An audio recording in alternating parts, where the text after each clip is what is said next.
Hey guys, thank you so much for watching my channel The Twisted Olive. In today's class, we are going to continue with the questions of the chapter Marginal Costing from the book of CMA Inter paper 10. So the first question says, a company currently operating at 80% capacity has the following profitability particulars. Sales is given as 12 lakhs 80,000, direct materials 4 lakhs, direct labor 1 lakh 60,000, variable overheads 80,000, fixed overheads 5 lakhs 20,000, profit is 1 lakh 20,000. An export order has been received that would utilize half the capacity of the factory.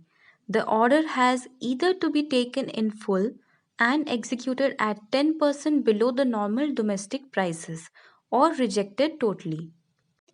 तो इसका मतलब है there is a company जो कि 80% capacity पे operate करती है और उसका जो सेल्स वैल्यू, कॉस्ट का अमाउंट और जो प्रॉफिट है वो हमें क्वेश्चन में ऑलरेडी दिया है. क्वेश्चन आगे बोलता है an export order has been received that would utilise half the capacity of the factory. The order has either to be taken in full and executed at 10% below the normal domestic prices और rejected totally. तो ये बोल रहा है कि एक export order उन लोगों ने रिसीव किया है जो कि फैक्ट्री का जो हाफ कैपेसिटी है मतलब 50% कैपेसिटी को यूटिलाइज कर लेगा. तो उनके पास क्या ऑप्शन बचा? The order has either to be taken in full and executed at 10% below the normal domestic prices, या फिर आप डायरेक्टली उसको रिजेक्ट ही कर दो. तो मैनेजमेंट ने 3 टाइप्स के ऑल्टरनेटिव्स उन्हें प्रोवाइड किए. फर्स्ट है reject the order and continue with the domestic sales only as at present, मतलब आप डायरेक्टली ऑर्डर को रिजेक्ट ही कर दो. सेकेंड है accept the order, split capacity equally between overseas and domestic sales, मतलब है आप 50% एक्सपोर्ट करो और 50% डोमेस्टिक सेल्स के लिए प्रोड्यूस करो. And turn away excess domestic demand, मतलब जो एक्सेस डोमेस्टिक डिमांड है यानी कि 80% कैपेसिटी में अभी काम कर रहा है, अगर हम 50% डोमेस्टिक और 50% एक्सपोर्ट के लिए देंगे तो डोमेस्टिक में जो 80% का कैपेसिटी था उसका हम ओनली 50% ही सेटिस्फाई कर पाएंगे और जो बाकी 30% है उससे हमें टर्न अवे ही करना पड़ेगा. और जो थर्ड ऑल्टरनेटिव है वो बोल रहा है increase the capacity so that you can accept the export order and still satisfy the present domestic sales. मतलब है कि आप उसका कैपेसिटी ही इंक्रीज कर दो सो दैट आपको जो 50% एक्सपोर्ट करना है वो भी मेंटेन होगा और डोमेस्टिक सेल्स का जो डिमांड है 80% कैपेसिटी का वो भी सेटिस्फाई होगा. मतलब हमारे पास 3 ऑल्टरनेटिव्स हैं. फर्स्ट है 80% कैपेसिटी पे काम करेगा, सेकेंड है फॉरेन 50% और डोमेस्टिक 50%, और जो थर्ड है वो है 50% फॉरेन का और डोमेस्टिक का 80%. तो थर्ड के केस में हमें क्या करना है, हमें हमारा कैपेसिटी को इंक्रीज करना है. तो थर्ड केस में हो जाएगा 50 + 80 130%. और बोला है कि हम लोग प्रेजेंट डोमेस्टिक डिमांड को कैसे मेंटेन करेंगे, by buying an equipment that will increase the capacity by 10%, और वो साथ ही साथ फिक्स्ड कॉस्ट भी बढ़ाएगा 40,000 रुपीज़ का. और work over time a time and a half to meet balance of required capacity, which means वो ओवर टाइम करवाएंगे लेबर से और उनका जो कैपेसिटी है उसको बैलेंस कर देंगे. So coming to the solution of the question, इसमें क्या करना है, इसके आंसर में हमें एक स्टेटमेंट बनाना है जिसमें हमें कैलकुलेशन दिखाना है प्रॉफिट का कि प्रेजेंट कंडीशन में क्या है और जो प्रपोज्ड ऑल्टरनेटिव है उसमें कितना आएगा प्रॉफिट. तो ये स्टेटमेंट में हम लोग का 3 कॉलम है. एक है प्रेजेंट कैपेसिटी पे, मतलब 80% कैपेसिटी में, और सेकंड कॉलम है हमारे सेकंड प्रपोजल का जो कि है 50% डोमेस्टिक और 50% एक्सपोर्ट का, यानी कि टोटल 100%. और जो थर्ड ऑल्टरनेटिव है वो है 50% एक्सपोर्ट करने का और 80% डोमेस्टिक डिमांड्स को फुलफिल करने के लिए प्रोड्यूस करने का। तो इसका टोटल आ जाता है 130% कैपेसिटी पे इसको काम करना पड़ेगा। तो क्वेश्चन में जो हमें ओवर टाइम का कॉन्सेप्ट दिया है वो वाला कॉन्सेप्ट सिर्फ थर्ड ऑल्टरनेटिव के लिए एप्लीकेबल है। पहले हम लोग निकालते हैं सेल्स। सेल्स प्रेजेंट कंडीशन में कितना दिया है? सेल्स दिया है 12,80,000। फिर हमें निकालना है वेरिएबल कॉस्ट। वेरिएबल कॉस्ट के अंदर क्या क्या है? एक तो है डायरेक्ट मटेरियल, दूसरा है डायरेक्ट लेबर और नेक्स्ट है वेरिएबल ओवरहेड्स। और जो थर्ड ऑल्टरनेटिव है उसके लिए हमें एक एक्स्ट्रा लेना है ओवर टाइम का कॉस्ट। ओवर टाइम का एक्स्ट्रा जो कॉस्ट हमें पे करना पड़ेगा लेबर्स को, उसका कितना कॉस्ट आएगा। अब हमारा निकल जाएगा इसके बाद टोटल वेरिएबल कॉस्ट। तो प्रेजेंट कंडीशन में तो डायरेक्ट मटेरियल गिवन है 4 लाख, ये तो 4 लाख ही आ जाएगा। डायरेक्ट लेबर गिवन है 1,60,000। वेरिएबल ओवरहेड्स गिवन है 80,000 और ओवर टाइम कॉस्ट तो कुछ है ही नहीं। तो इस केस में टोटल वेरिएबल कॉस्ट कितना आ जाएगा? ये आ जाएगा 560 और ये 6,40,000। अब हम लोग देखेंगे कि सेकेंड ऑल्टरनेटिव में उसका सेल्स कितना होगा। इसको हम लोग निकाल लेते हैं। यह है सेकेंड ऑल्टरनेटिव में जो डोमेस्टिक है, डोमेस्टिक के लिए सेल्स कितना हो जाएगा? ये हो जाएगा 12,80,000 डिवाइडेड बाय 80%। इतना करने से हमारे पास क्या आ जाएगा? 100% कैपेसिटी में सेल्स कितना होगा वो आ जाएगा। अगर हम लोग डोमेस्टिक डिमांड्स को सप्लाई करने के लिए 100% कैपेसिटी में प्रोड्यूस करते तो इतना आता, और ये वैल्यू है 12,80,000 डिवाइडेड बाय 80%, 16 लाख। तो अगर हम 100% कैपेसिटी में प्रोड्यूस करते तो हमारे पास आता 16 लाख, लेकिन क्वेश्चन में हमें दिया है 50% डोमेस्टिक और 50% फॉरेन। तो 50% डोमेस्टिक में कितना आ जाएगा? ये इंटू 50%, तो 16 लाख का 50% होता है ₹8 लाख। और फॉरेन में कितना आएगा? फॉरेन में ये आ जाएगा 8 लाख माइनस 90%, क्योंकि हमें क्वेश्चन में बोला है कि वो 10% below the normal domestic price में एक्सपोर्ट करेंगे। सॉरी, ये हो जाएगा माइनस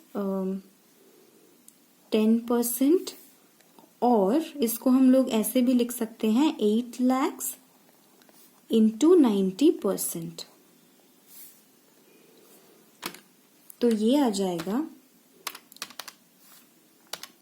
8 लाख इंटू 90%, 7,20,000।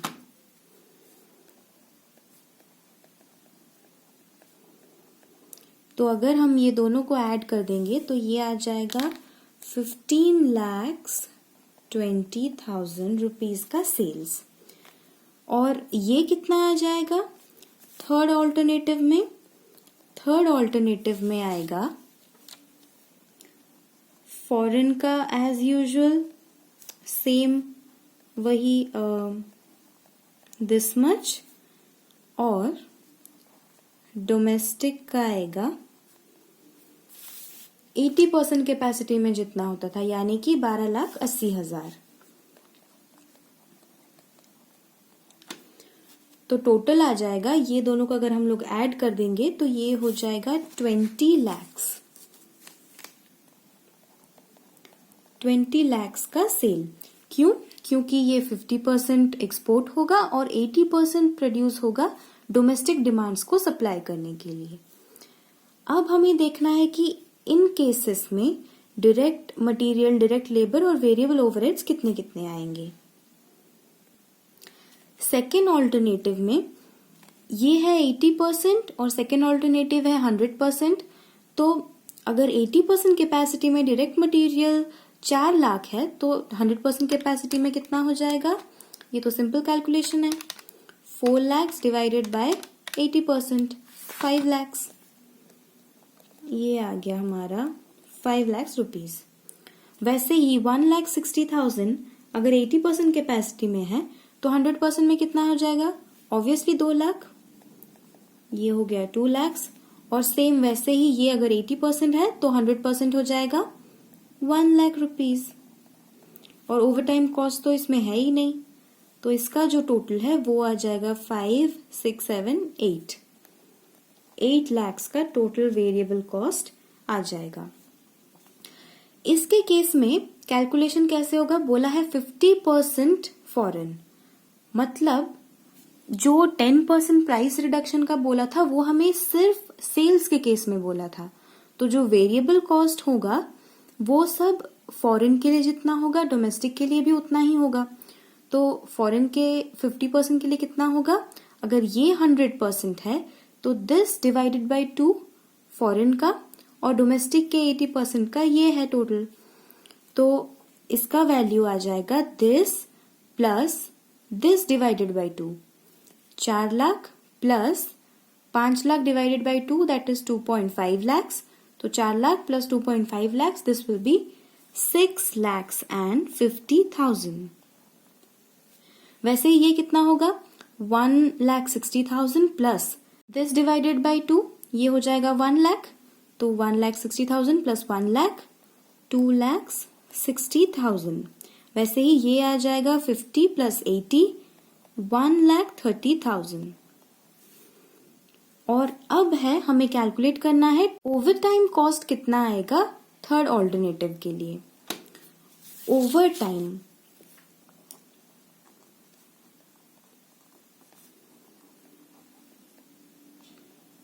तो गाइज हम लोग ओवर टाइम कॉस्ट कैसे कैलकुलेट करेंगे कि वो कितना आएगा। हमारा जो एग्जिस्टिंग कैपेसिटी है, एग्जिस्टिंग कितना है 100%, 50% डोमेस्टिक और 50% एक्सपोर्ट के लिए जब वो प्रोड्यूस कर रहा है तो एग्जिस्टिंग कैपेसिटी है हम लोगों का 100%। और हमें रिक्वायर्ड कितना है, हमें थर्ड ऑल्टरनेटिव के लिए चाहिए 130%। तो हमारे पास कितना एक्स्ट्रा है, 30% एक्स्ट्रा चाहिए हमको। लेकिन यहाँ पे क्वेश्चन में एक बहुत ही इंपॉर्टेंट इंफॉर्मेशन दिया है कि they are buying an equipment जिससे कि जो कैपेसिटी है that will be increased by 10%, और उसके लिए हमें 40,000 और इनकर करना पड़ेगा फिक्स्ड कॉस्ट। तो जो नया मशीन हम लोग सेटअप करेंगे उसकी वजह से ये 10% और बढ़ जाएगा। तो ये टोटल हो जाएगा 110%। तो ये जो है ये कितना ज्यादा है, हमें जितना रिक्वायर्ड है वो हमारे एग्जिस्टिंग कैपेसिटी से कितना परसेंट ज्यादा है, 20% ज्यादा है। तो हम ओवर टाइम किसके लिए निकालेंगे, इसी 20% के लिए ही हम लोग ओवर टाइम निकालेंगे। अब हम लोग फिर से क्वेश्चन में देखते हैं। क्वेश्चन में बोला है work over time a time and a half to meet balance of required capacity. और टाइम एंड अ हाफ का मतलब क्या है, 1 टाइम प्लस हाफ टाइम, ये हो जाएगा टोटल 1.5 टाइम। तो ये जो 1 टाइम है इसका वो लोग जितना पैसा लेंगे वो उनका वेज के हिसाब से लेंगे। तो वेज के हिसाब से हम लोग का कितना था, 1,60,000 डिवाइडेड बाय 80%, ये जितना भी था उनका। और वो लोग ये जो 1.5 टाइम है इसके लिए वो लोग जो ओवर टाइम का एक्स्ट्रा चार्जेस लेंगे वो बस इसी टाइम के लिए एक्स्ट्रा लेंगे। तो ये टाइम कौन सा है, ये है ये 20% वाला टाइम। तो ये उनका वेजेस के साथ सेम अमाउंट नहीं होगा, ये उनका वेजेस के साथ सेम अमाउंट नहीं होगा। तो ये कितना होगा, इसको हम लोग वेरिएबल ओवरहेड के हिसाब से चार्ज करेंगे। क्वेश्चन में एक और हमें गिवन है ना, क्वेश्चन में हमें गिवन है वेरिएबल ओवरहेड 80,000। ये 80% कैपेसिटी में डायरेक्ट लेबर जो है वो है 1,60,000 और जो वेरिएबल ओवरहेड है ये है 80,000। तो हम लोग ये जो हाफ टाइम मतलब जो ओवर टाइम है उसके लिए हम लोग ये 1,60,000 को कंसिडर नहीं करेंगे, रादर हम लोग वो वेरिएबल ओवरहेड को कंसिडर करेंगे। तो ये अमाउंट कितना हो जाएगा, this will be 80,000 divided by 80% into कितना हो जाएगा ये, इंटू 20%, क्योंकि बस हमें एक्स्ट्रा जितना ओवर टाइम लगेगा उतने का ही कॉस्ट चाहिए हमको। ये कितना हो जाएगा, ये तो बहुत ही इजी कैलकुलेशन है। So this will be 20,000 rupees over time का कॉस्ट। ओवर टाइम का कॉस्ट आ जाएगा 20,000 रुपीज। अब हम लोग देख लेते हैं कि थर्ड ऑल्टरनेटिव में टोटल कितना आएगा। 6,50,000 प्लस 2,60,000 प्लस 1,50,000, ये दोनों को मैंने मिला दिया, ये हो जाएगा 10,60,000 रुपीज। वेरिएबल कॉस्ट आ गया। इसके बाद हम लोग क्या करेंगे, इसके बाद हम लोग निकालेंगे कंट्रीब्यूशन।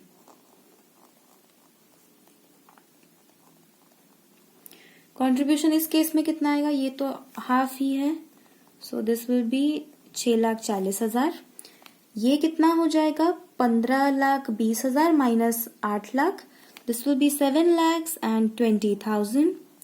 और ये हो जाएगा 20 लाख माइनस 10,60,000, ये हो जाएगा 9,40,000 रुपए। सो ये है हमारा कंट्रीब्यूशन आ गया। अब हमें प्रॉफिट चाहिए। प्रॉफिट हम लोग कैसे निकालेंगे, ये तो बहुत इजी है, हम लोग कब से करते आ रहे हैं। So this will be minus fixed cost. Fixed cost कितना गिवन है क्वेश्चन में, देख लेते हैं। हमें क्वेश्चन में गिवन है फिक्स्ड ओवरहेड 5,20,000। तो और क्वेश्चन में हमें ये भी बोला है कि जो वो लोग नया इक्विपमेंट सेटअप कर रहे हैं उसकी वजह से उन्हें 40,000 एक्स्ट्रा फिक्स्ड कॉस्ट इनकर करना पड़ेगा। कौन से केस में, थर्ड ऑल्टरनेटिव के केस में। तो ये आ जाएगा हम लोगों का फिक्स्ड कॉस्ट यहाँ पे 5,20,000। सेकेंड ऑल्टरनेटिव में भी सेम 5,20,000। थर्ड ऑल्टरनेटिव में ये हो जाएगा 5,20,000 plus extra 40,000, so this will be 5,60,000, 5,60,000 rupees. अब हम लोग निकालेंगे प्रॉफिट। ये कितना आ जाएगा, ये आ जाएगा हम लोगों का 1,20,000। ये आ जाएगा एग्जैक्टली 2 लाख रुपीज और ये हो जाएगा अराउंड 3,80,000 रुपीज। तो हमें अभी ये पता चल गया कि इन तीनों केस में हमें सबसे ज्यादा प्रॉफिट किस केस में होगा। सबसे ज्यादा प्रॉफिट हमें थर्ड केस में, थर्ड ऑल्टरनेटिव को अगर हम लोग लेंगे तो हमें सबसे ज्यादा प्रॉफिट होगा।